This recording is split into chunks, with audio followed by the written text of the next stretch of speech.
Welcome back to consecutive day 1056 of a diary of a runpreneur. And today's topic is, do you feel guilty when you do nothing?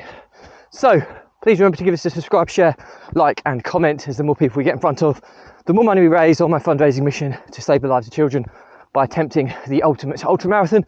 All the information about the challenge, how you can get involved, is in the link in the comments below. Thank you as always, stay positive, stay happy, and I'll see you again tomorrow.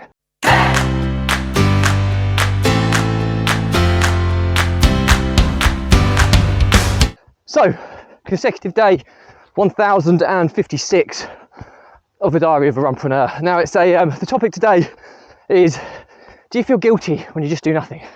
So it's not quite that extreme, to be fair, but it's a Saturday.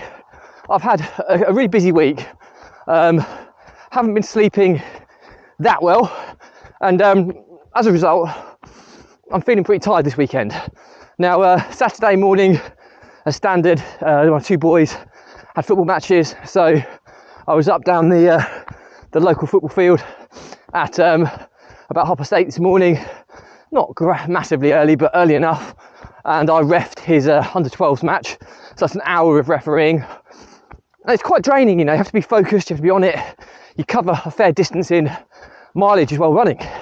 And then had my father-in-law over, because he comes to watch the boys play every week. We had a coffee and we always go to the baker's and get stuff at home, so we have a bit of a brunch at home. And since tidying up from that, I've not done a lot, and it's now 5 o'clock in the afternoon. I'm actually heading to my parents' house this evening with my family for a dinner, which would be nice. But I've not done a lot else today, and I don't know whether it's just my wife makes me feel guilty or what, but you know, sometimes you just need a break and you need to recharge. And as much as I love to be like a student of productivity, had a really good productive week last week. I'm really kind of finding the groove in my entrepreneurial journey. Runpreneur is ticking along quite nicely as well. Family's in a good place. Life is good.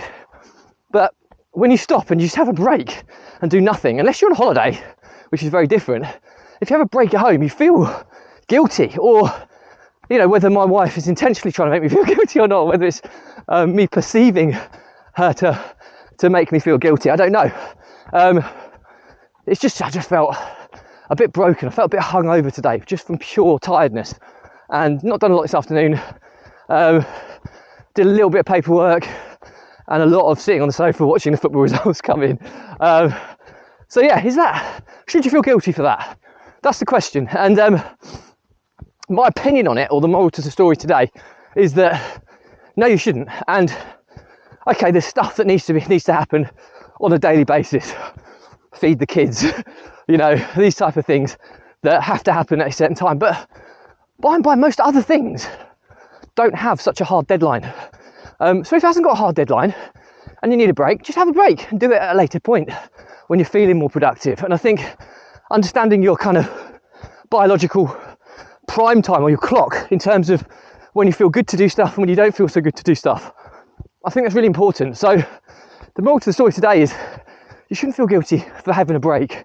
We all need a break. Yes, there are things that need to be done. They need to be done at a given time, okay? Like have food with the kids, put the kids to bed, these types of things. But outside the real hard deadline stuff, don't feel guilty. Chill out, have a break, recharge, and do it at a later point. Now, the one caveat to that is that if you're in a marriage, you know, you need to get your spouse or other half to kind of buy into this as well.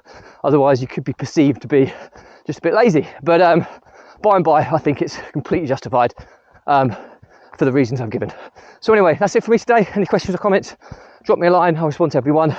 Do remember to give us a subscribe, share, like, and comment, as the more people we get in front of, the more money we raise on my fundraising mission to save the lives of children by attempting the ultimate ultra marathon. All the information about the challenge, how you can get involved, is in the link in the comments below. Thank you as always. Stay positive, stay happy, and I'll see you again tomorrow.